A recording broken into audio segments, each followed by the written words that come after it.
بسم اللہ الرحمن الرحیم۔ آج میں انشاءاللہ آپ کے سامنے سورہ آل عمران کا رکوع نمبر 16 اور چوتھے پارے کا رکوع نمبر 7 پیش کروں گا، اور حسب معمول سب سے پہلے اس کا لفظی ترجمہ مختصر گرامر کے ساتھ، پھر انشاءاللہ اس کی تفسیر پیش ہوگی۔ اعوذ باللہ من الشیطان الرجیم، بسم اللہ الرحمن الرحیم۔ یا ایھا الذین آمنوا، اے لوگو جو ایمان لائے ہو، ان تطیعوا الذین کفروا، ان کا معنی اگر، تطیعوا اطاعت کرنا، اگر تم اطاعت کرو گے، الذین کفروا ان لوگوں کی جو کافر ہیں، یردوکم، رد یردو کا معنی لوٹانا، تو یردوکم یہ تمہیں لوٹا دیں گے، علی اعقابکم تمہاری ایڑیوں کے بل، الٹا چلا دیں گے تمہیں۔ یہ تو ہوگا کیا پھر اس سے، فتنقلبوا تم منقلب ہو جاؤ گے، تم الٹے چلے جاؤ گے، خاسرین خسارے میں ہو کر، یعنی تم ہٹ جاؤ گے اپنے سیدھے راستے سے، اور حال کیا ہوگا، خسارے والوں میں سے ہو جاؤ گے۔ بل اللہ مولاکم، بلکہ اللہ ہی تمہارا مولا ہے، دوست ہے تمہارا، وہو خیر الناصرین، اور وہ بہترین مددگار ہے۔ سنلقی فی قلوب الذین کفروا الرعب، عن قریب ہم ڈال دیں گے، فی قلوب الذین ان لوگوں کے دلوں میں، الذین کفروا جو کافر ہیں، القا یلقی القاء ڈالنا، سا کا معنی عن قریب بہت جلد، بس ابھی کر رہے ہیں یہ کام، نلقی ہم ڈال دیں گے ان لوگوں کے دلوں میں جو کافر ہیں، الرعب رعب ڈال دیں گے، بما اشرکو اس لیے کہ انہوں نے شرک کیا ہے، باللہ اللہ کے ساتھ، ما ایسی چیز کو شریک کیا ہے، لم ینزل بہ کہ جس کے ساتھ اللہ نے نازل نہیں کی، سلطاناً کوئی دلیل، یعنی جس کے برحق ہونے کی اللہ نے کوئی دلیل نازل نہیں کی، ایسوں کو انہوں نے اللہ کے ساتھ شریک کیا ہوا ہے۔ وَمَأْوَاهُمُ النَّارُ اور ان کا ٹھکانہ آگ ہے، وَبِئْسَ مَثْوَى الظَّالِمِينَ اور ظالموں کا بہت ہی برا ٹھکانہ ہے۔ وَلَقَدْ تحقیق، صَدَقَكُمْ سچا کر دکھایا، صدقہ یصدق سچ بولنا، سچا کر دکھانا، اللہ نے سچا کر دکھایا، صدقکم تم سے، اللہ نے تم سے سچا کر دکھایا، وعدہ اپنے وعدے کو، اذ اس وقت، تحسونہم، حس یحسو کا معنی یہ حس سے نکلا ہے نا، چھونا کسی کو، یعنی اس کا معنی یہاں پر چھونا نہیں ہے، اس کا معنی ہے قتل کرنا، حس یحسو، تحسونا تنصرونا کی طرح ہے، تحسونہم باذنہ جب تم اللہ کے حکم سے ان کو چھو رہے تھے، یعنی تم ان کے تعاقب کر رہے تھے، تو یہاں مراد ہے یہ کنایہ ہے قتل کرنے سے، یعنی زخم لگا رہے تھے ان کو، اللہ نے اس وقت اپنا وعدہ سچا کر دکھایا تھا جب تم ان کافروں کو اللہ کے حکم سے قتل کر رہے تھے، حتیٰ یہاں تک کہ اذا فشلتم جب تم ہی پیچھے ہٹنے لگے، وتنازع فشل یفشلو کا معنی یہاں پر ہوگا، یعنی تم نے معاملہ جو تمہارا ایک ٹریک پہ چل رہا تھا اس سے تم ہٹنا شروع ہو گئے، وتنازعتم فی الامر اور حکم کے معاملے میں تمہارا اختلاف ہو گیا، تنازع کا معنی ہوتا ہے اختلاف ہونا، یعنی حکم سے مراد نبی نے حکم دیا تھا کہ اس گھاٹی پہ اتنے افراد رہیں، تو اس میں تمہارا آپس میں اختلاف ہو گیا، وعصیتم اور تم نے نافرمانی کی، من بعد ما بعد اس کے کہ اراکم، ارا یری اراءتن کا معنی دکھانا، بعد اس کے کہ اللہ نے دکھا دیا تھا، کم تم کو، ما وہ چیز تحبون جو تم چاہتے تھے، یعنی جو فتح اور نصرت تم چاہتے تھے اللہ نے وہ تمہیں دکھا دی تھی، اس کے بعد بھی تم نے اللہ کی نافرمانی کی اور نبی کے حکم میں تمہارا اختلاف ہوا۔ منکم تم میں بعض ایسے ہیں، من یرید الدنیا جو دنیا کا ارادہ کر رہے تھے یعنی اس وقت، ومنکم اور تم میں بعض ایسے تھے، من یرید الآخرہ جو آخرت چاہتے تھے، ثم پھر اس کے بعد، صرفکم، صرف یصرف کا معنی پھیرنا، اللہ نے پھیرا تم کو، عنہم ان سے، اللہ نے تم کو ان سے پھیر دیا، یعنی تم ان کے اوپر چڑھائی کر رہے تھے، اب اللہ نے تم کو ان سے پھیر دیا اور ان کو غلبہ دے دیا، یہ مطلب ہوگا، پھر اللہ نے تم کو پھیر دیا، عنہم ان سے، لیبتلیکم تاکہ اللہ تمہیں آزمائے، وَلَقَدْ اور تحقیق، عفا اللہ نے معاف کر دیا، عنکم تمہیں، تحقیق اللہ نے تمہیں معاف کر دیا ہے، واللہ ذو فضل اور اللہ فضل والا ہے، علی المؤمنین مومنین پر، اذ تصعدون یہ وہ وقت تھا جب تم، اصعد یصعد اسعادن کا معنی کسی بلندی پہ جانا، سعید یسعد صعودا کا معنی بھی، اذ تصعدون جب تم بلندی کی طرف جا رہے تھے. ایک جنگل تھا جہاں جب شکست ہوئی ہے تو بہت سے صحابہ اس طرف بھاگتے ہوئے جا رہے تھے. اللہ فرماتے ہیں اذ تصعدون جب تم اس طرف جا رہے تھے. ولا تلوون علی احد، لوا یلوی کا معنی لپیٹنا یا مڑنا، تلویون تھا اصل میں، اور تم مڑ نہیں رہے تھے علی احد کسی کی طرف مڑ کے بھی نہیں دیکھ رہے تھے. والرسول یدعوکم، اور رسول تمہیں پکار رہے تھے، فی اخراکم، اخرا کا معنی دوسری جانب سے، یعنی تمہارے پیچھے سے رسول تمہیں پکار کے اپنی طرف بلا رہے تھے. فاصابکم غما، تو اللہ نے پہنچایا تم کو غم، وہ شکست کا غم تھا. اللہ نے تمہیں اصابکم بدلے میں دیا، غمن بغم، غم کے بدلے میں. یعنی تم نے رسول نے جب تمہیں پکارا تو تم پیچھے نہیں مڑے، جس کی وجہ سے رسول کو غم ہوا، تو اس غم کے بدلے میں اللہ نے تمہیں بھی غم دیا. وہ غم تھا شکست کا، کہ مشرکین نے حملہ کر کے بہت سے لوگ تمہارے شہید کر دیے. لیکن یہ جو اللہ نے تمہیں غم دیا کیوں؟ لِكَيْ لَا تَحْزَنُوا، کئی کا معنی بھی تاکہ لا تحزنوا، تمہیں غم نہ ہو، علی ما فاتکم، ان چیزوں پہ جو تم سے چھوٹ جائیں، تمہیں ان چیزوں پہ غم نہ ہوا کرے. کیا مطلب؟ یہ سزا بھی تھی لیکن اس میں تمہاری تربیت بھی مقصد تھی. یہ میں تفسیر میں بتاؤں گا، لیکن لفظی ترجمے میں یہ اتنی تفسیر بتانا اس لیے ضروری ہے تاکہ ترجمہ بھی آپ کے دماغ میں بیٹھے. یعنی یہ اللہ نے تمہیں ٹینشن جو دی، پریشانی دی، اس کی ایک وجہ تو سزا تھی لیکن اس کی ایک اور وجہ بھی تھی کہ لِكَيْ لَا تَحْزَنُوا عَلَى مَا فَاتَكُمْ، آئندہ تمہیں غم نہ ہوا کرے ان چیزوں پر جو تم سے چھوٹ جاتی ہیں، جو تمہیں حاصل نہیں ہوتی. کیونکہ جب غم آتے ہیں تو غموں کو جھیلنا بھی سیکھتا ہے انسان. تو آئندہ تمہارا جسم مضبوط ہو جائے اور تمہیں غموں میں ٹینشن نہ ہوا کرے. اور وَلَا مَا أَصَابَكُمْ، اور نہ تمہیں غم ہوا کرے ان چیزوں پر جو تمہیں پہنچتی ہیں. یعنی دو ہی چیزوں پہ انسان کو غم ہوتا ہے نا، کچھ چیزیں چاہتا ہے مل جائیں لیکن وہ نہیں ملتی، اور کچھ چیزیں انسان چاہتا ہے کہ نہ ملیں مگر وہ مل جاتی ہیں. تو فاتکم کا معنی وہ چیز جو نہ ملی، اصابکم معنی وہ چیز جو تمہیں مل جائے. تو جو نہ چاہتے ہوئے مل جائے وہ اصابکم ہے، جو انسان چاہتا ہو پھر بھی نہ ملے وہ فاتکم ہے. تو اللہ فرماتے ہیں تاکہ تمہیں آئندہ غم نہ ہوا کرے ان چیزوں پر جو تم سے چھوٹ جائیں، اور ان چیزوں پر بھی جو نہ چاہتے ہوئے بھی تمہیں پہنچ جائیں، جو مصیبتیں پہنچیں ان پر تمہیں غم نہ ہوا کرے، تم مضبوط ہو جاؤ. واللہ خبیر بما تعملون، جو کچھ تم کر رہے ہو اللہ اس سے باخبر ہے. ثم، پھر اس کے بعد کیا ہوا؟ اس شکست کے بعد انزل علیکم، اللہ نے نازل کیا تم پر، من بعد الغم، اس غم کے بعد جو تمہیں غم پہنچا نا، شکست کا، زخموں سے چور پڑے ہوئے تھے، اس غم کے بعد اللہ نے نازل کیا تمہارے اوپر امنتن، ایک سکون. امن کا مطلب یہاں سکون، ایک سکون کی کیفیت نازل کی. نعاسن یعنی اونگ، انسان جب ٹینشن میں ہوتا ہے نیند نہیں آتی، لیکن اللہ نے تمہیں اتنا سکون دے دیا کہ تمہارے اوپر نعاس، ایک اونگ کا غلبہ ہو گیا. ایک ہوتی ہے گہری نیند، ایک ہوتی ہے سکون میں انسان کو اونگ آنا شروع ہو جائے. یغشا طائفۃ منکم، جس اونگ نے ڈھانپ لیا، غشیہ یغشا کا معنی ڈھانپنا، طائفۃ منکم تم میں سے ایک جماعت کو، ایک جماعت پر اونگ طاری ہو گئی جو مومنین کی جماعت تھی، ان کو اللہ نے سکون میں دے دیا. لیکن ایک جماعت جو منافقین کی تمہارے ساتھ تھی اس کی کیا حالت ہوئی؟ وطائفتن، اور ایک جماعت ایسی تھی قد اہمتہم انفسہم، ان کے نفسوں نے ان کو، اہم یہم اہمامن کا معنی غم میں ڈالنا، فکر میں ڈالنا، ہم فکر کو بھی کہتے ہیں، ہموم اس کی جمع آتی ہے. تو ان کے نفسوں نے ان کو ٹینشن میں ڈال دیا، یعنی بجائے وہ سکون میں آنے کے اور ٹینشن میں چلے گئے. اور کیا ٹینشن تھی؟ یظنون باللہ، گمان کرنے لگے اللہ کے بارے میں، غیر الحق کی، غلط گمان، غلط باتیں اللہ کے بارے میں سوچنے لگے. ظن الجاہلیہ، زمانہ جاہلیت والے گمان، جیسے زمانہ جاہلیت کی ایک سوچ تھی کہ اللہ اپنے بندوں کے ساتھ غلط بھی کرتا ہے، تو یہ والی باتیں وہ سوچنے لگے. اور دل میں کیا کہنے لگے؟ یقولون، یا زبان سے کہنے لگے، یقولون کہنے لگے، حل لنا من الامر من شیء، کیا ہمارے ہاں بھی، ہمارا بھی، حل لنا کیا ہمارے لیے ہے، من الامری اس کام میں، من شیء کچھ بھی، یعنی کوئی ہمارا بھی کوئی اختیار ہے، کوئی ہماری بھی کوئی سن رہا ہے یہاں پہ. اب یہ منافقین نے ایسا کلام کیا تھا جس کے دو مطلب تھے.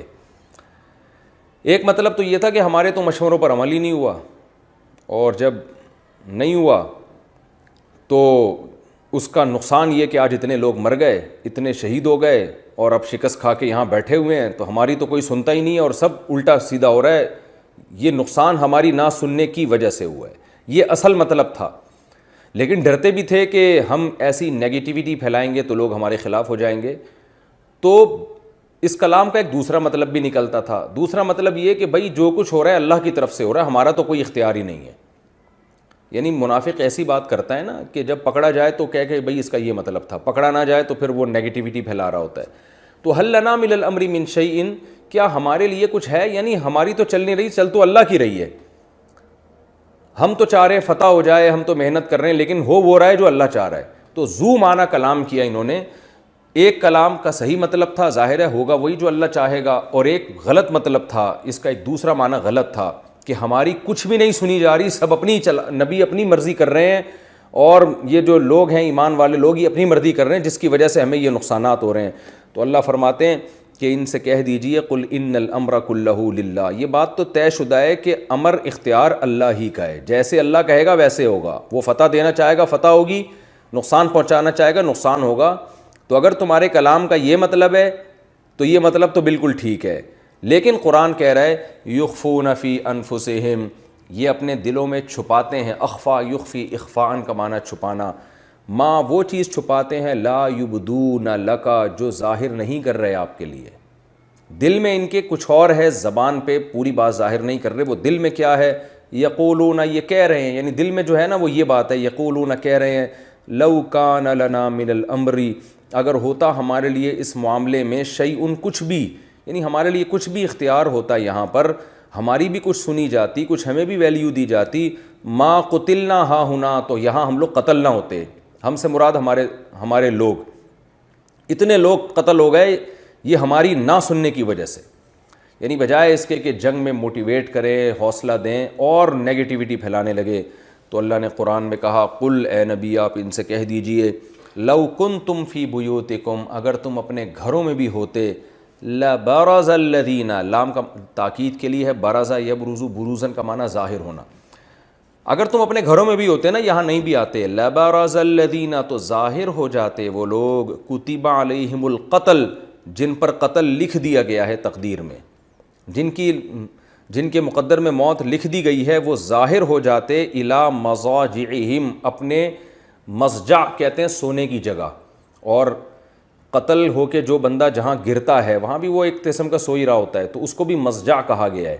یعنی اپنے پچھاڑنے کی جگہ, جہاں وہ پچھاڑ کے قتل کر کے گرائے جاتے نا, ان جگہوں پہ یہ لوگ خود بخود پہنچ جاتے. ان کی تقدیر ان کو گھروں سے کھینچ کے یہاں لا کے موت دیتی, کیونکہ جس نے جس وقت مرنا ہے یہ بھی لکھا ہوا ہے, جہاں مرنا ہے یہ بھی لکھا ہوا ہے. تو ان کی بات سے نہیں ہوتا, جن کی مقدر میں موت ہے تقدیر ان کو گھروں سے نکال کے یہاں لا کے پچھاڑتی.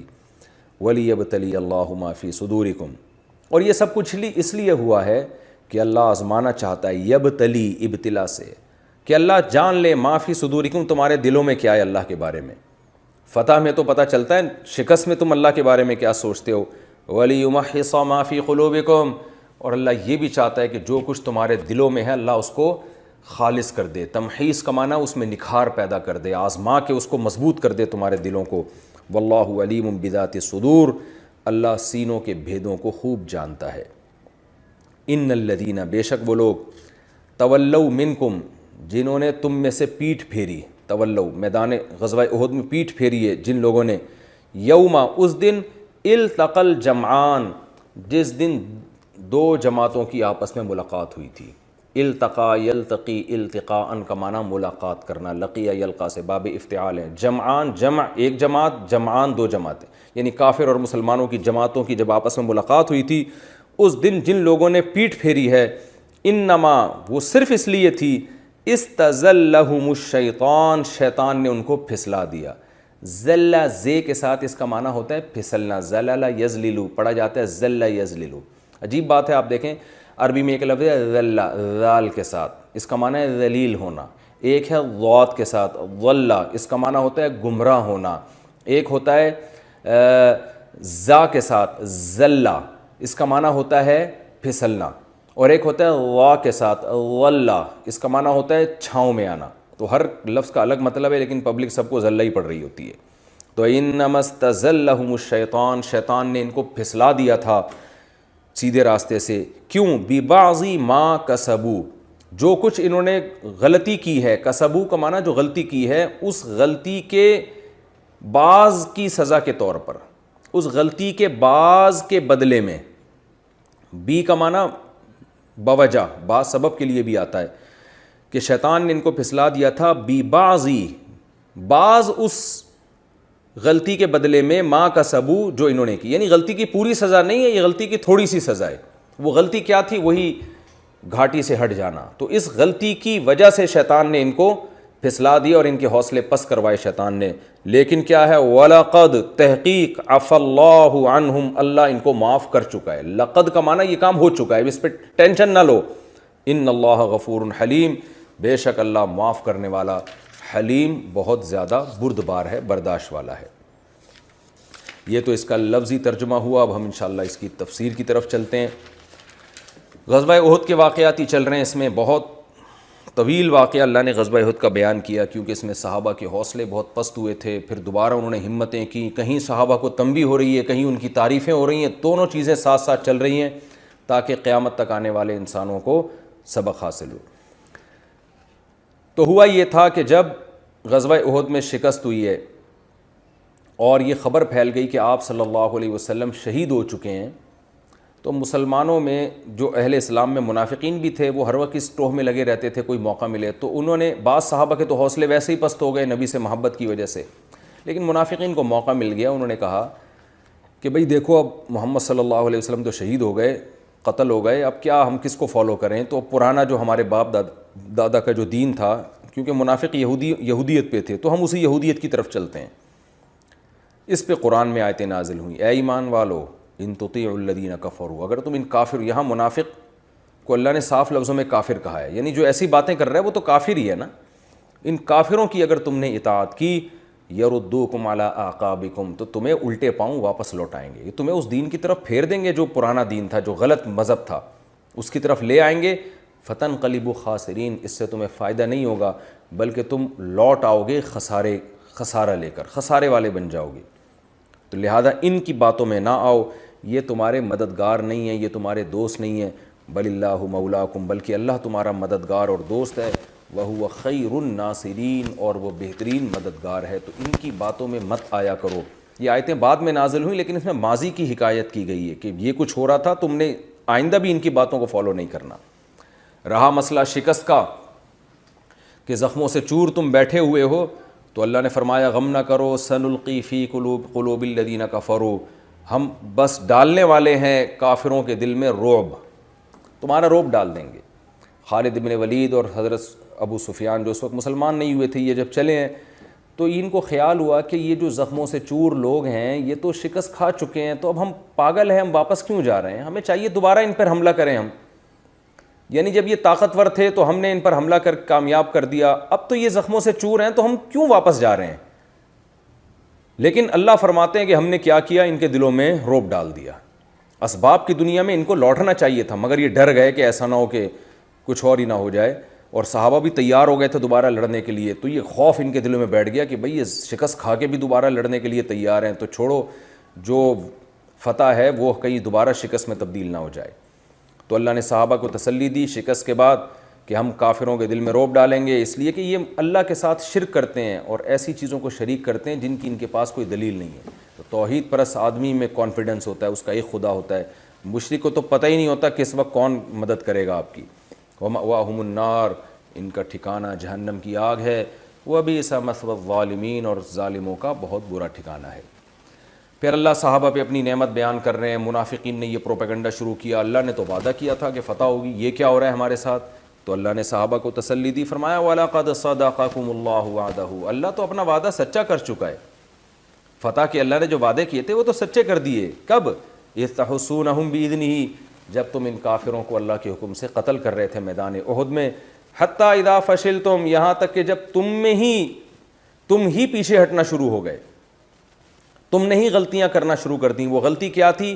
وَتَنَازَعْتُمْ فِي الْأَمْرِ، تم نے نبی کے حکم میں اختلاف کرنا شروع کر دیا. عبداللہ بن جبیر کے ساتھ کچھ لوگ تھے، انہوں نے کہا ہم گھاٹی پہ رہیں گے، کچھ نے کہا نہیں بھائی اب تو فتح ہو چکی ہے، اب تو مال غنیمت مل رہا ہے، تو جا کے ہم مال غنیمت لیتے ہیں لوگوں کے ساتھ اور اس میں لوگوں کے ساتھ شریک ہو جاتے ہیں، ہم کیوں پیچھے رہیں اس معاملے میں. تو یہ نبی کے حکم کی خلاف ورزی ہوئی تھی. تو یہ تم سے ہوا ہے یہ کب سے سب کچھ. وَعَصَيْتُم مِّن بَعْدِ مَا أَرَاكُم مَّا تُحِبُّونَ, اور جب اللہ نے تمہیں وہ چیز دکھا دی جو تم پسند کرتے ہو. فتح و نصرت یہ ہر ایک کو پسند ہوتا ہے, تو اللہ نے جب تمہیں یہ چیز دکھا دی اس کے بعد تم نے نافرمانی کی ہے, اور وہ نافرمانی ایسے کی منکم من یرید الدنیا, تم میں بعض ایسے دنیا چاہ رہے تھے. دنیا سے مراد مال غنیمت ہے. ان کو مال غنیمت جمع کرنے میں جلدی تھی کہ ہم جلد سے جا کے جلد سے جلد مال غنیمت جمع کریں. ومنکم من یرید الآخرہ, کچھ ایسے تھے جو آخرت چاہتے تھے. وہ کہتے تھے بھائی مال غنیمت بعد میں ملے گی, پہلے ہمیں نبی کا حکم ہے کہ ہم اس گھاٹی پر رہیں تاکہ دشمن یہاں سے حملہ نہ کر دے, ہم نبی کے حکم کو فالو کریں گے. تو ثم صرفکم عنہم, اللہ فرماتے ہیں اس کا نتیجہ کیا نکلا کہ تم میں بعض لوگ مال غنیمت لینے چلے گئے, تو اس کا نتیجہ یہ نکلا ثم صرفکم, اللہ نے پھیر دیا تمہیں عنہم, ان سے, یعنی پلڑا اللہ نے الٹ دیا. لیبتلیکم, تاکہ اللہ تمہیں آزمائے. اس میں اللہ بتا رہے ہیں کہ صرف سزا برائے سزا نہیں تھی, بلکہ اس سزا میں بھی ایک حکمت تھی, یعنی یہ سزا بھی اللہ نے دینی تھی. وہ کیا تھی؟ لیبتلیکم, تاکہ اللہ تمہیں آزمائے. کیونکہ ہمیشہ فتوحات ہوتی ہیں تو پھر آزمائش نہیں ہوتی, آزمائش تو یہی ہوتی ہے, کبھی فتح کبھی شکست. تو اللہ نے شکست تمہیں دینی تھی اور یہ غلطی بھی اللہ نے تم سے کرانی تھی. تو اس میں ایک طرح سے تسلی ہے کہ بھائی اب ان پہ بیٹھ کے رو مت کہ ان سے غلطی کیوں ہوئی. بھائی یہ غلطی بھی گویا مقدر میں لکھی ہوئی تھی, بعض لوگوں کو مال غنیمت کی طرف بھیجنا تھا اللہ نے تاکہ ان سے غلطی ہو, تاکہ شکست ہو, نہ کوئی بہانہ بنے شکست کا, اور اس غلطی کے نتیجے میں تمہیں شکست ہو اور تمہارے لوگ شہید ہوں, تمہیں زخم پہنچے, تاکہ تمہارے اندر مشکلات کو برداشت کرنے کا حوصلہ پیدا ہو. کیونکہ آگے اللہ نے تم سے پوری دنیا میں حکومت لینی ہے, بڑی بڑی قوموں سے تمہارے مقابلے ہونے ہیں, اس سے زیادہ بڑی بڑی تمہارے پاس آزمائشیں آئیں گی, تاکہ لیبتلیکم, اللہ تمہیں آزمانا چاہتا تھا. رہا مسئلہ کہ تم سے غلطی ہوئی, مال غنیمت جمع کرنے میں لگ گئے, تو اس کی ٹینشن مت لو. وَلَقَدْ عَفَا عَنْكُمْ, تحقیق اللہ تمہیں معاف کر چکا ہے. دیکھیں اللہ یہ بھی کہہ سکتے عفا عنکم, اللہ نے معاف کر دیا, نہ اللہ نے لقد کا لفظ لگایا. تحقیق, قد کا معنی ہوتا ہے یہ کام, یعنی تاکید بھی ہے اور یہ پریزنٹ پرفیکٹ ٹینس ہے, یعنی یہ کام ہو چکا ہے, اس کی فکر مت لو. وَلَقَدْ عَفَا عَنْكُمْ, اللہ تمہیں معاف کر چکا ہے. اب اس ٹاپک کو دوبارہ نہ اٹھاؤ. اس میں اللہ نے یہ بھی بتا دیا کہ کسی کو بھی صحابہ کرام پر اس شکست کی وجہ سے طنز کرنے کی بالکل اجازت نہیں ہے. اور یہ بات خوب سمجھ لیں کہ یہاں جو اللہ نے یہ فرمایا نا, تم میں بعض لوگ دنیا کے متلاشی تھے, تو اس سے بھی بعض لوگوں نے صحابہ کرام کے جو دشمن ہیں انہوں نے صحابہ پہ طنز کیا ہے کہ وہ دنیا کی لالچ میں مال غنیمت لینے گئے تھے. تو یاد رکھیں یہ قرآن مجید کا ایک انداز ہے کہ قرآن مجید غلطی پر تنبیہ کرنے کے لیے اس طرح کے الفاظ استعمال کرتا ہے. جیسے آدم علیہ السلام کے بارے میں کہا آدم نے خدا کی نافرمانی کی, حالانکہ وہ بھی علماء کا اتفاق ہے کہ پیغمبر سے گناہ نہیں ہو سکتا, اجتہادی غلطی ہو سکتی ہے. تو یہاں بھی صحابہ میدان احد میں اللہ کی رضا کے لیے آئے تھے, جیسے قرآن میں دوسرے مقامات پر ہے. تو مال غنیمت جمع کرنا یہ خدا کی نافرمانی میں نہیں تھا, بلکہ ان کا خیال یہ تھا کہ نبی کا جو حکم ہے کہ ہم گھاٹی پر رہیں, یہ حکم اس وقت تک کے لیے تھا جب تک ہمیں فتح نہیں ہو جاتی. جب فتح ہو گئی تو اب حکم ختم, اب تو مال غنیمت جمع کرنے کا حکم ہے, کیونکہ اللہ نے خود قرآن میں کہا کہ کلوا مما غنمتم, جو مال غنیمت ملے اسے کھاؤ. تو وہ دنیا کے متلاشی بھی حقیقت میں اللہ کی رضا کے لیے تھے, وہ مال غنیمت کی طرف بھی اللہ کا حکم سمجھ کے دوڑے. مگر چونکہ یہاں یہ دوڑنا شریعت کے خلاف تھا, ان سے اجتہادی غلطی ہو رہی تھی, اس لیے اللہ نے ان کے اس دوڑنے کو دنیا کی چاہت قرار دیا, ورنہ حقیقت میں اس کے پیچھے بھی آخرت ہی تھی. لیکن چونکہ وہ اجتہادی غلطی تھی تو اس کو اللہ تعالیٰ نے یوں تعبیر کیا کہ تم دنیا کی طرف دوڑ رہے ہو, یعنی جو ہے نا اس میں تم جلدی کر رہے ہو.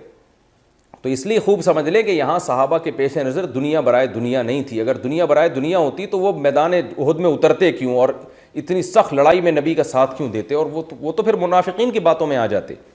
تو اس لیے قرآن کہہ رہا ہے تم میں ایسے ہیں جو دنیا تلاش کرتے ہیں. اس لیے علماء نے اس کا صحیح ترجمہ یہ کیا ہے کہ تم میں ایسے ہیں جو جن کے عمل سے ایسا لگ رہا ہے کہ وہ دنیا کے متلاشی ہیں, کیونکہ فوراً مال غنیمت کی طرف گئے.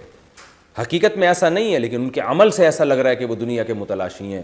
اس کی مثال ایسے جیسے آپ نے کسی کو دعوت پہ بلایا اور آپ نے ابھی ان کو اجازت نہیں دی کھانا کھانے کی, اور مہمان نے پہلے کھانا شروع کر دیا, تو ہم کہتے ہیں یار ایسا لگتا ہے کہ تم صرف کھانے کے حریص ہو. تو یہ صرف تنبیہ کے لیے بڑے کی طرف سے چھوٹے کو اس اسٹائل میں تنبیہ کی جاتی ہے. حالانکہ چھوٹا تو یہ سمجھ کے کھا رہا ہوتا ہے کہ بڑے نے اجازت دی ہوئی ہے, لیکن وہ جلدی کر دیتا ہے, تو جلدی میں یہ تعبیر کی جاتی ہے کہ بھائی تم تو لگتا ہے کہ بس کھانا ہی تمہارا مقصد ہے. تو اللہ کی ذات عالی شان ہے، وہ اپنی مخلوق کو اس انداز سے تنبیہ کرتا ہے. جیسے یونس علیہ السلام کو تنبیہ کی کہ یونس فظن ان لن نقدر علیہ، یونس ہماری اجازت کے بغیر فرار ہوئے، اور یونس یہ سمجھا کہ ہمیں یونس علیہ السلام پر قدرت ہی نہیں ہے. حالانکہ پیغمبر تو یہ سمجھ ہی نہیں سکتے کہ اللہ کو ہم پہ قدرت نہیں ہے. پیغمبر کا تو عقیدہ ہوتا ہے کہ اللہ جب چاہے، لیکن یونس کا عمل سے بظاہر ایسا لگ رہا ہے جیسے اللہ تو وہ چھوڑ دے گا آپ کو اور آپ جائیں جہاں چاہیں اپنی قوم کو. لیکن اللہ کا انداز ہے، وہ صاحب جلال ہے، وہ اپنے بندوں کو اسی انداز میں تنبیہ کرتا ہے. اس لیے یونس علیہ السلام کے بارے میں اللہ نے کہا کہ یونس یہ سمجھے کہ اللہ کو یونس پر قدرت ہی نہیں ہے اور اللہ یونس کو پکڑ ہی نہیں سکتا. کیا مطلب؟ یونس کے عمل سے ایسا لگ رہا تھا، حقیقت میں ایسا نہیں تھا. یونس علیہ السلام تو مومن تھے، وہ کیسے یہ گمان کر سکتے تھے کہ اللہ کو مجھ پر قدرت نہیں ہے. تو یہاں بھی حقیقت میں ایسا نہیں ہے کہ صحابہ مال غنیمت کے حریص اور معاذ اللہ لالچی تھے، بلکہ یہاں مطلب یہ کہ تمہارے عمل سے ایسا لگ رہا ہے جیسے تم دنیا چاہتے ہو. اس لیے اللہ نے فرمایا منکم من یرید الدنیا، تم میں بعض ایسے ہیں جو عمل سے لگتا ہے کہ وہ دنیا چاہتے ہیں اور دنیا کے پیچھے بھاگ رہے ہیں، اور کچھ ایسے تھے جو ان کے عمل سے لگتا ہے کہ وہ آخرت کے ہی متلاشی ہیں، وہ گھاٹی میں کھڑے رہے. لیکن کچھ بھی ہو، وَلَقَدْ عَفَا عَنْكُمْ، اللہ تحقیق تمہیں معاف کر چکا ہے. وَاللَّهُ ذُو فَضْلٍ عَلَى الْمُؤْمِنِينَ، اللہ ایمان والوں پر بہت فضل والا ہے. لیکن ابھی اللہ نے تنبیہات ختم نہیں کی. فرمایا اذ تصعدون ولا تلوون علی احد، اس وقت کو یاد کرو جب تم بھاگے چلے جا رہے تھے اور ایک دوسرے کی طرف پلٹ کے بھی نہیں دیکھ رہے تھے. والرسول یدعوکم فی اخراکم، اور رسول تمہیں پیچھے سے پکار رہے تھے لیکن تم نے ان کی پکار کا جواب نہیں دیا. نبی نے 2 دفعہ پکارا تھا. ایک تو جب حملہ ہوا دوبارہ پلٹ کے، تو اس وقت تو بہت لوگ شہید ہوئے اور صحابہ کے قدم اکھڑ گئے اور پتھراؤ ہو رہا تھا. نبی اکیلے کھڑے ہوئے تھے، چند صحابہ بہت ہی بہادری کا مظاہرہ کرتے ہوئے آپ کے ساتھ تھے، اور اکثر حضرات وہ فرار ہونے لگے یہ سوچ کر کہ ہمارا اب یہاں میدان میں رہنے کا فائدہ نہیں ہے، کیونکہ لازمی موت ہی ہے اس صورت میں، کچھ بھی نہیں، یعنی ہم لڑ ہی نہیں سکتے اب. تو ایسی صورت میں شرن بھاگنا بھی جائز ہے جب آپ کو یقین ہو کہ اب لڑائی کا امکان ہے ہی نہیں. لیکن نبی نے جب پکارا تو بعض کا تو خیال تھا نبی شہید ہو چکے ہیں، اس لیے ان کا یہ خیال تھا کہ یہ نبی کی آواز نہیں ہے. تو بعض کا یہ حوصلے پست ہو چکے تھے. تو پہلی دفعہ میں جب پکارا تو بہت سے لوگ وہ پیچھے نہیں مڑے. لیکن جب دوسری دفعہ آپ صلی اللہ علیہ وسلم نے حضرت کعب بن مالک کو بھیجا اور صحابہ زخموں سے چور تھے، تو جب ان کو بھیجا تو صحابہ نے آپ کی پکار پر لبیک کہا، جس کی قرآن مجید نے تعریف بھی کی ہے، جن کا پچھلے رکوع میں جس کا تذکرہ بھی ہو چکا ہے. تو یہ پہلی دفعہ کی پکار کی بات ہے. تو اللہ فرماتے ہیں فَأَثَابَكُمْ غَمًّا بِغَمٍّ، تو اللہ نے تمہیں بھی غم دیا غم کے بدلے میں. تم نے رسول کی پکار کا جواب نہیں دیا، جس سے رسول کو غم ہوا، وہ میدان میں چند حضرات کے ساتھ اکیلے رہ گئے، تو اس کی وجہ سے اللہ نے تمہیں بھی غم دیا. وہ غم کیا دیا کہ شکست اور پکی ڈھکی ہو گئی. لِكَيْ لَا تَحْزَنُوا، لیکن وہی بات ہے، اللہ جہاں صحابہ کے بارے میں یہ بتاتا ہے کہ تم سے غلطی پہ میں نے یہ سزا دی، وہاں فوراً اللہ آپ دیکھ رہے ان آیتوں میں بار بار یہ بھی بتا رہا ہے کہ یہ سزا برائے سزا نہیں تھی، صحابہ کو تسلی دینے کے لیے. تو یہاں بھی اللہ کہہ رہے اللہ نے تمہیں اس غم کے بدلے میں غم تو دیا، لیکن یہ بھی غم برائے غم نہیں تھا، بلکہ لِكَيْ لَا تَحْزَنُوا عَلَى مَا فَاتَكُمْ، اللہ چاہتا ہے تمہارے اندر یہ ایبیلٹی ہو، یہ قابلیت ہو کہ آئندہ تمہیں غم ہوا کرے تو اس کو پہ زیادہ ٹینشن نہ لیا کرو. وَلَا مَا أَصَابَكُمْ، کوئی چیز چھوٹ جائے تو اس پہ بھی غم نہ ہو، اور کوئی مصیبت پہنچ جائے تو اس پہ بھی غم نہ ہو. یعنی تمہیں مضبوط بنانا بھی مقصد ہے. جو لوگ مصیبتیں جھیل چکے ہوتے ہیں وہ مصیبتیں جھیلنے کے عادی ہوتے ہیں. جن پر کبھی ٹینشنیں گزری نہ ہوں، ان بیچاروں کو کیا پتہ کہ ٹینشن کیا ہوتی ہے، وہ آئندہ بڑے کام کر نہیں سکتے. واللہ خبیر بما تعملون، جو کچھ تم کر رہے ہو اللہ اس سے باخبر ہے. پھر اس کے بعد کیا ہوا؟ ثم انزل علیکم من بعد الغم امنۃ، پھر اللہ کی رحمت دوبارہ متوجہ ہوئی. تم زخموں سے چور پڑے ہوئے تھے، لیکن اللہ نے تمہیں جو خوف کی حالت تھی اس کو تبدیل کر دیا. جو مومن تھے، مخلص تھے، ان سے خوف کو اللہ نے دور کیا. اور کیسے دور کیا؟ ان پر اونگ آ گئی، سکون کی کیفیت آ گئی. ظاہر ہے نیند اسی وقت آتی ہے جب ٹینشن میں نہیں ہوتا انسان. تو اللہ نے تم پر نیند کو مسلط کر دیا، اونگ کو مسلط کر دیا. اور ایک طرف دوسرے منافق تھے، اللہ نے ان کا بھی راز فاش کیے. فرمایا وَطَائِفَةٌ قَدْ أَهَمَّتْهُمْ أَنفُسُهُمْ، ایک جماعت ایسی تھی جن کو ان کے نفسوں نے فکروں میں ڈال دیا. وہ کیا تھی؟ يَظُنُّونَ بِاللَّهِ غَيْرَ الْحَقِّ ظَنَّ الْجَاهِلِيَّةِ، اللہ کے بارے میں وہ گمان کر رہے تھے جو زمانے جاہلیت میں ہوا کرتا تھا. یعنی وہ کہنے لگے اللہ نے تو معاذ اللہ ہمیں مروائی دیا یہاں پہ. اور یقولون پھر دوغلی باتیں کرنے لگے حل لنا من الامر من شیء، کیا ہمارا بھی کچھ اختیار ہے یہاں پہ؟ نہیں، ہماری تو کوئی سن ہی نہیں رہا ہے۔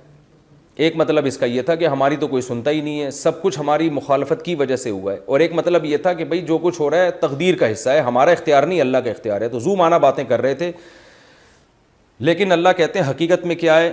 قل ان الامر کلہ للہ، ان سے کہتے ہیں حقیقت میں تو سارے اختیارات اللہ ہی کے ہیں، لیکن جو یہ بول رہے ہیں نا، اس کا اصل مطلب یہ ہے یخفون فی انفسہم ما لا یبدون لک، اپنے دلوں میں جو انہوں نے چھپایا ہوا ہے نا، وہ پورے طور پر زبان سے ظاہر نہیں کر رہے، دل میں کیا ہے؟ یقولون، کہہ رہے ہیں لو کان لنا من الامر شیء، اگر اس معاملے میں ہمارا بھی کوئی اختیار ہوتا، ما قتلنا ہاہنا، تو ہم یہاں قتل نہ ہوتے۔ یہ سارا نقصان اس لیے ہوا ہے کہ ہم کہہ رہے تھے کہ مدینہ میں رہ کے لڑو، باہر مت نکلو، یہ جہاد نہیں ہے، یہ خودکشی ہے، ہماری نہیں سنی گئی اور آج ہمیں مروا دیا گیا۔ قل، اے نبی ان سے کہہ دیجئے، لو کنتم فی بیوتکم، موت زندگی اللہ کے ہاتھ میں، ان سے کہہ دیجئے اگر تم اپنے گھروں میں بھی ہوتے تو جن کی قسمت میں قتل لکھا ہوا ہے لبرزا، البتہ تحقیق وہ ظاہر ہو جاتے، الی مضاجعہم، اپنی جو جگہ ہے نا قتل ہونے کی، اپنے مقتل میں اور قتل گاہوں میں، اللہ ان کو نکال کے وہاں لا کے موت دیتا۔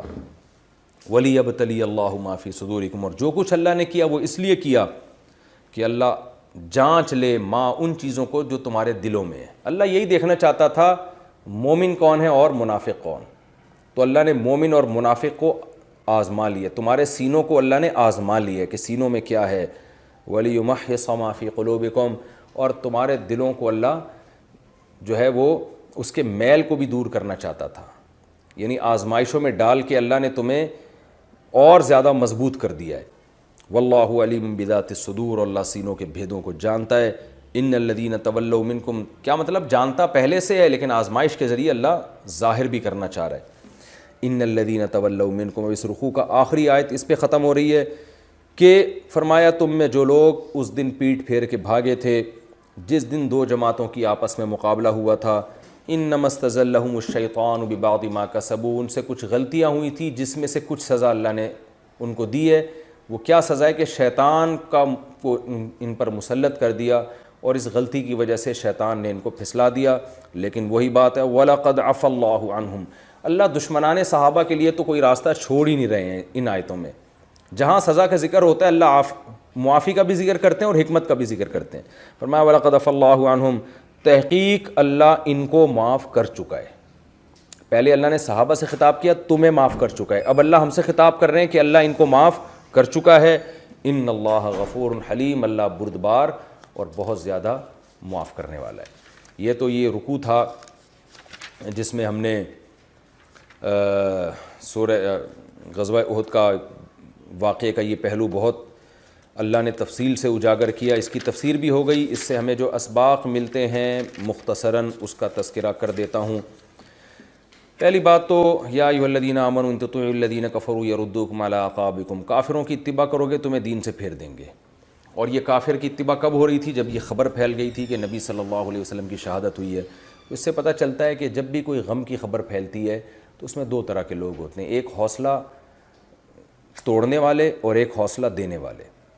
تو ایسے موقع پہ جو آپ کے حوصلوں کو پست کرنے والے لوگ ہوں، ہمیں ان کو فالو نہیں کرنا چاہیے، فالو ہمیں ان کو کرنا چاہیے جو ہمارے حوصلے بڑھانے والے ہوں، جو یہ کہہ رہے ہوں بھائی اگر کچھ ہو بھی گیا تو کیا ہو گیا، اللہ ہمارے ساتھ ہے، تو ایسے لوگوں کو فالو کرنا چاہیے ہمیں۔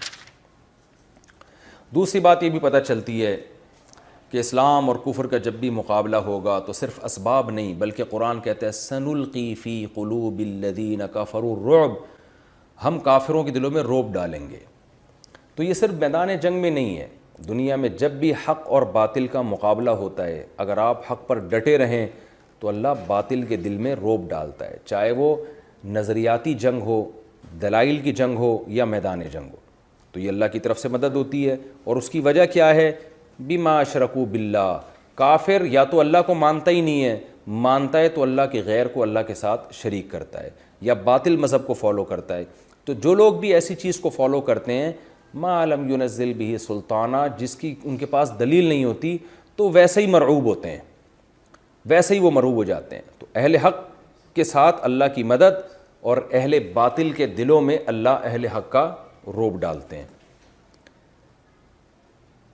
ان آیتوں میں صحابہ کی بہت زبردست فضیلت ہے۔ دیکھیں غلطی ہر انسان سے ہو سکتی ہے، ہمارا یہ عقیدہ نہیں ہے کہ صحابہ غلطی سے پاک تھے یا گناہ سے پاک تھے، لیکن آپ ان کی غلطیوں کو دیکھیں کہ قرآن ان کی اس غلطی کو بیان کر کے بھی تسلیاں دے رہا ہے کہ بھائی یہ جو تم سے غلطی ہوئی اور جو تمہیں سزا ملی تو اس میں بھی حکمتیں تھیں، گویا اللہ نے یہ ہونے دیا۔ جیسے آدم علیہ السلام سے غلطی ہوئی اور جنت سے نکالا تو یہ تو کام اللہ نے ویسے ہی کرنا تھا، اللہ نے انسانوں کو جنت میں تھوڑی رکھنا تھا، اس کا ایک بہانہ بنایا گیا کہ جی آدم سے غلطی کروا دی گئی، اور پھر ایک سبق مل گیا کہ غلطی ہوگی تو تم نے توبہ کرنی ہے جیسے آدم نے کی، غلطی پہ شیطان کی طرح قائم نہیں رہنا۔ تو یہاں بھی یہ سب کچھ ہو رہا ہے کہ اس سے صاف پتہ چلتا ہے کہ چونکہ ہمارے نبی صلی اللہ علیہ وسلم آخری نبی ہیں تو آپ کو جو ساتھی دیے گئے وہ بھی بہت قیمتی صحابہ دیے گئے، قیمتی ساتھی دیے گئے، ان سے غلطی بھی کروائی گئی یہ بتانے کے لیے کہ غلطی ہو تو یہ اس کے نتائج یہ نکلتے ہیں اور اس میں تمہارا عمل یہ ہونا چاہیے۔ اور پھر ان کو تسلی بھی دی گئی کہ اس کی جو تمہیں سزا مل رہی ہے یہ سزا برائے سزا نہیں ہے بلکہ اس میں بھی حکمتیں ہیں، اور یہ بھی بتایا جا رہا ہے کہ اگر تم یہ سمجھتے ہو کہ غلطی پہ اللہ تم سے ناراض ہے تو ناراض بھی نہیں ہے۔ وَلَقَدْ عَفَا عَنْكُمْ وَلَقَدْ عَفَا اللَّهُ عَنْهُمْ، عَفَا عَنْكُمْ کا مطلب تمہیں معاف کر دیا، عَفَا اللَّهُ عَنْهُمْ کا مطلب ہمیں اللہ خطاب کرنے کہ ان کو معاف کر دیا، کسی کو ان پر اعتراض کرنے کا حق نہیں۔ ویسے بھی دیکھیں کامن سینس کی بات ہے کہ اگر معاذ اللہ صحابہ کرام نبی کے ساتھی نہ ہوتے تو میدان احد میں نکلتے کیوں؟ پھر وہ تو منافقین کی طرح باتیں کرنے کے لیے نکلتے، بس لوگوں کو پروپیگنڈا کرنے کے لیے، تو باقاعدہ لڑائی کے لیے نکلے تھے۔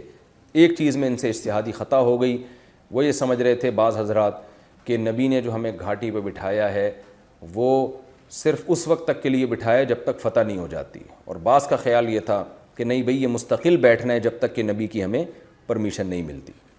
تو غلطی بھی انسانوں سے ہوتی ہے۔ اس میں یہ بھی ہمیں پتہ چلتا ہے کہ اللہ تعالیٰ صحابہ کو غلطی پہ تنبیہ کر کے بھی ان کی غلطی کو معاف کرنے کا بھی اعلان کر رہے ہیں اور اس میں حکمتیں بھی بتا رہے ہیں۔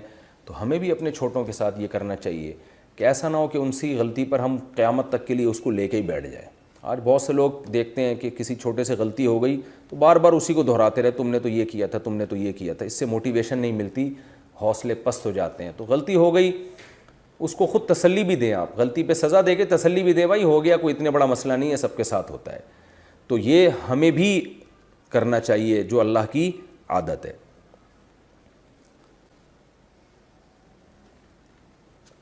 اس میں ہمیں یہ بھی پتہ چلتا ہے کہ اللہ کی طرف سے جو غم آتے ہیں وہ ہمیں بنانے کے لیے بھی آتے ہیں۔ لِكَيْ لَا تَحْزَنُوا عَلَىٰ مَا فَاتَكُمْ، تم سے کچھ چھوٹ جایا کرے تو غم نہ ہوا کرے، تمہیں کوئی مصیبت پہنچے تو غم نہ ہوا کرے۔ آج بچوں کو جس طرح سے پالتے ہیں والدین، اتنا ممی ڈیڈی بنا دیتے ہیں کہ ان میں ٹینشن برداشت کرنے کی صلاحیت ہی نہیں ہوتی، بڑے ہو کر پھر وہ ڈپریشن اور اسٹریس کے مریض بنتے ہیں۔ تو بچوں کو تھوڑا سا جو ہے نا سختی بھی کرنی چاہیے کبھی کبھار ان کے اوپر، تاکہ تھوڑی تھوڑی سختیاں جھیلنے کی بھی عادت ہو ان کو، اور ہر خواہش ان کی پوری نہ کریں۔ رمضان کے روزے اسی وجہ سے فرض کیے گئے ہیں کہ بھوکا پیاسا رہنا بھی سیکھو، تو بچوں کو بھی تھوڑی تھوڑی ٹریننگ دینی چاہیے۔ یہ نہیں کہ جو چیز مانگ رہے اسے آپ نے پکڑا دی، اس کا نتیجہ یہ نکلتا ہے کہ ان میں ٹینشن برداشت کرنے کی عادت ہوتی نہیں ہے۔ بڑے کام دنیا میں وہی لوگ کرتے ہیں جو سختیاں برداشت کرنے کے عادی ہوتے ہیں۔ اور ہمیں یہ بھی پتہ چلتا ہے کہ جب بھی کوئی آزمائش آتی ہے تو دو طرح کے لوگ، یعنی انسان دو طرح کے حصوں میں ڈیوائیڈ ہو جاتے ہیں، مخلص اور منافق۔ تو آزمائشوں میں دیکھنا چاہیے ہمیں کون ایسا ہے جو مخلص ہے اور کون ایسا ہے جو منافق ہے۔ تو یہ باتوں سے آپ کو پتہ چلے گا کہ کون اس وقت مثبت چیزوں کو پروموٹ کر رہا ہے اور کون اس وقت نیگیٹیوٹی کو فروغ دے رہا ہے۔ اللہ تعالی ہمیں سمجھنے کی، عمل کی توفیق عطا فرمائے۔ اگلا ایپیسوڈ ہمارا جو ہوگا وہ انشاءاللہ ہم سورہ آل عمران کا رکوع نمبر 17 اور چوتھے پارے کا رکوع نمبر 8، یہ انشاءاللہ اگلے ایپیسوڈ میں پیش کروں گا۔ وما علینا الا البلاغ۔